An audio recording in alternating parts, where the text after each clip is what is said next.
Hello and welcome to the channel. The opposition parties yesterday came down hard on the federal government, who had earlier, on their part, came down hard on the European Union Observation Mission election reports for the 2023 poll. The presidency say them reject EU reports, but the opposition party come reply them say them just won't save face, as everybody knows say the last election costs. Let's talk details.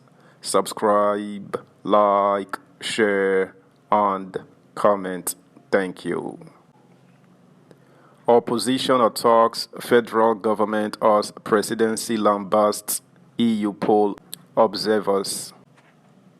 Standard bearers of the People's Democratic Party in the 2023 election, Atiku Abubakar and his Labour Party counterpart, Peter Obi, have lampooned the presidency for rejecting the European Union final report on the February 25th presidential election.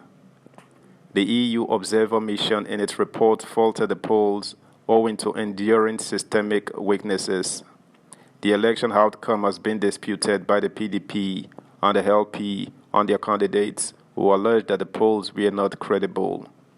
But the presidency, in a statement on Sunday, refuted claims by the EU that the election which produced President Bola Tinubu was flawed, describing the report by the EU observers as a poorly done desk job.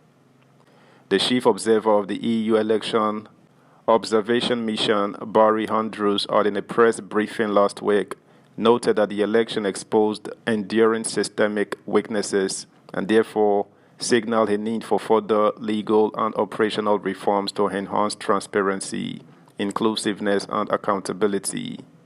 He said the shortcomings in the law and electoral administration hindered the conduct of well-run and inclusive elections and damaged trust in the Independent National Electoral Commission. The EU EOM offered 23 recommendations for consideration by the Nigerian government that would improve future elections. Of the 23, Andrews revealed that we are particularly concerned about the need for reform in 6 areas, which we have identified as priority recommendations and we believe, if implemented, could contribute to improvements for the conduct of elections. The 6 priority recommendations highlighted the need to remove ambiguities in the law, establish a publicly accountable selection process for INEC members, ensure real-time publication and access to election results, provide greater protection for media practitioners, address discrimination against women in political life and impunity regarding electoral offenses. However, in a statement titled, "We reject European Union's conclusion on the 2023 general elections," the President's Special Advisor on Special Duties, Communication and Strategy, Dele Halake, alleged bias and an intention to impeach the integrity of the 2023 elections, which it described as the best organized general elections in Nigeria since 1999. We strongly reject in its entirety any notion and idea from any organization, group, or individual remotely suggesting that the 2023 election was fraudulent, the statement read. The presidency faulted the data gathering technique employed in the report, saying, while addressing journalists in Abuja on the so-called final report, Andrews noted that EU EOM monitored the pre-election and post-election processes in Nigeria from January 11 to April 11, 2023, as an INEC-accredited election monitoring group. Within this period, EU EOM observed the elections through 11 Abuja-based analysts and 40 election observers spread across 36 states and the Federal Capital Territory. With the level of personnel deployed, which was barely an average of 1 person per state, we wonder how EU EOM independently monitored elections in over 176,000 polling units across Nigeria, Alake observed. But Atiku slammed the presidency for allegedly failing to understand that truth is constant all the time.